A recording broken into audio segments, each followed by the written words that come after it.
if Satoru Gojo fought in the Culling Game? What if the Culling Game was actually just a very elaborate setup for the world's most one-sided cleanup job? Would any sorcerer be able to stop him? Starting with Tokyo No. 1 Colony, this is where Yuji and Megumi enter the game, hunting for Higuruma and his 100 points. The antagonists are Higuruma, the Hairy Duo, and Reggie's group. The allies are Rin Amai, Hana Kurusu, and Takaba. First up, Gojo faces the Hairy Duo, Hanyu and Haba. Hanyu turns her hair into a jet plane. Haba turns his into a helicopter. That's impressive, but Gojo can fly better than both of them combined, without breaking a sweat. He'd simply just grab them mid-air by their own hair and slam them into each other. Reggie's crew is basically the same story. Chizuru grows dark razor claws, which are useless since Infinity stops them cold. Remy weaponizes her hair into offensive attacks, which is also useless for the same reason.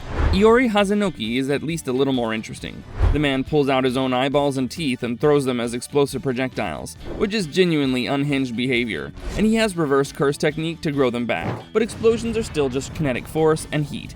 Infinity doesn't care how dramatic the delivery is. Once Hazenoki figures out nothing is getting through, Gojo fires a red and sends him flying.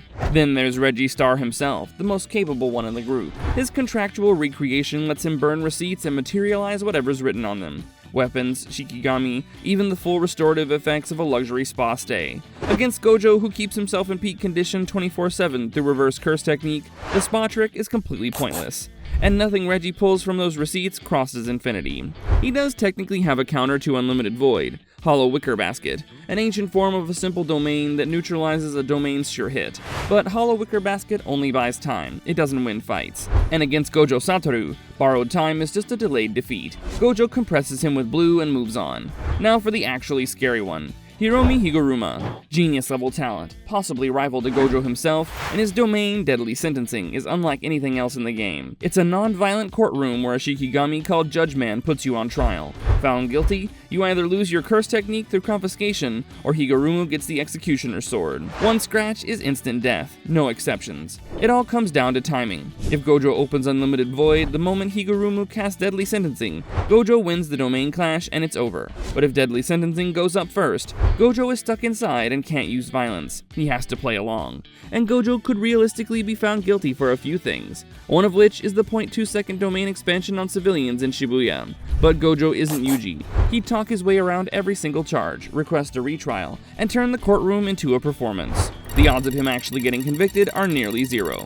But let's say the worst happens. Judge Man hands down both confiscation and the death penalty. Gojo loses Limitless, now Higuruma just needs one scratch. Except this version of Higuruma hasn't developed reverse curse technique yet, and Gojo still has the 6 eyes and massive raw cursed energy reserves. Gojo just black flashes him before the sword ever gets close. That's the nightmare scenario for Higuruma, and he still loses. Far more likely, the 6 eyes read the whole setup before Deadly Sentencing even activates, and Gojo blitzes him on the spot. Bonus round time. Rin Amai uses sugar manipulation to create pudding constructs. Could he force Gojo into diabetic shock? Infinity flags harmful substances. No. Moving on. Hana Kurusu, also known as Angel, is a pretty interesting character. Her technique, Extinguishment, can wipe out any curse technique, and Jacob's Ladder literally fried Sukuna. But the reason it was so devastating against Sukuna is that he's a foreign soul inhabiting a vessel through a cursed object. Angel's ability was practically built for that situation. Gojo is a normal sorcerer in his own body. There's no cursed object, no host to separate.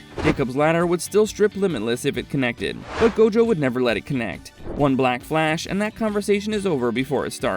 And then there's Takaba. This is where things genuinely get weird. Takaba's technique, Comedian, manifests anything he sincerely finds funny into physical reality. And the manga creator explicitly states that Comedian can oppose even Gojo Satoru. Infinity works by mathematically dividing space. Takaba's technique doesn't care about physics. It only cares about the punchline. If Takaba decided it would be hilarious for his sneeze to cancel Infinity, Comedian would rewrite reality to make it happen. Kinjaku even admitted that Takaba left him completely helpless. Gojo's best play is to lean into it, use his own natural charisma to play along with the routine, and find a split-second opening to fire Unlimited Void and scramble Takaba's concentration. He wins. Probably. This is the only fight in the colony where Gojo would actually have to think. On to Sakurajima Colony. The only real opponent here is Naoya Zenin, and even calling him that is generous. In his cursed form, Naoya's protection sorcery operates at Mach 3, and his domain Time Cell Moon Palace forces opponents to move in perfect 24 frames per second increments. If you break the rule, your body tears itself apart from the inside. terrifying domain. Completely irrelevant because Gojo wins the domain clash the moment these two go head to head. Outside the domain, Naoya's speed is impressive, but Naobito Zenin, who's canonically faster than base Naoya, was officially the second fastest sorcerer alive after Gojo. Naoya closes some of that gap in cursed form, but he still can't bypass infinity. He runs into the wall. He stays there. Tokyo number 2 colony. Charles Bernard can draw blood from opponents to manifest manga panels showing frames of their immediate future. Basically, combat precog. He also can't get past step 1 because Infinity doesn't let him draw blood in the first place. If Gojo decided to let him try out of pure amusement, it still wouldn't matter. Future reading is useless when the gap in raw ability is this extreme. Then there's Kashimo. Hajime Kashimo, the god of lightning, strongest sorcerer of the entire Edo period. A man who walked into the Culling Game and dominated everyone he encountered without ever activating his actual curse technique, because his cursed energy already has the physical properties of electricity. Every punch shocks you on contact. Every hit bypasses conventional blocking and damages internally. His sure-hit lightning strike fires a guaranteed bolt without needing a domain. And his real technique, Mythical Beast Amber, is a one-time ability that reconstructs his entire body into electrical phenomena. We're talking about electromagnetic waves, solar flare-level energy projection, reaction speeds driven by signals moving at the speed of light. When he finally used it against a weakened Sukuna, he forced the King of Curses to reveal his true form. That's the scale of it. Against Gojo, none of this gets through. Lightning is kinetic and thermal energy. Electromagnetic waves are radiation. Infinity stops all of it. Gojo could literally just stand still and wait for Mythical Beast Amber to burn Kashimo out, because the technique destroys its user once it ends, and clean up the aftermath. It's one of the worst possible matchups for Kashimo in the entire game. His ceiling is genuinely terrifying, and every bit of it bounces off Infinity like it was never there. Sendai Colony. Dhruv Lakdalawa is a 2,000-year-old sorcerer whose orbiting Shikigami create an automated barrier so airtight that some theories credit him with inventing domain expansion. Kuro Urushi is a special-grade curse spirit that controls man-eating cockroach swarms and reproduces via parthenogenesis. Gojo neutralizes both almost immediately. The Six Eyes catch the parthenogenesis before it can produce offspring, and no swarm of anything crosses infinity. That leaves Uro and Ryu. Takako Uro's sky manipulation lets her fold and distort the sky itself to redirect attacks from any direction, one of the most elegant defensive techniques in the game. But Gojo's Limitless gives him practical control over space. When Uro tries to fold the space in front of him, Gojo counters with blue or red and unravels it with precision only the Six Eyes can achieve. Her technique gets completely neutralized. Ryu Ishigori has the single highest cursed energy output in recorded history, and his granite blasts can level city blocks. They also can't get through infinity. If Gojo wanted to be dramatic about it, he could answer a granite blast with a hollow purple and just erase it out of the air.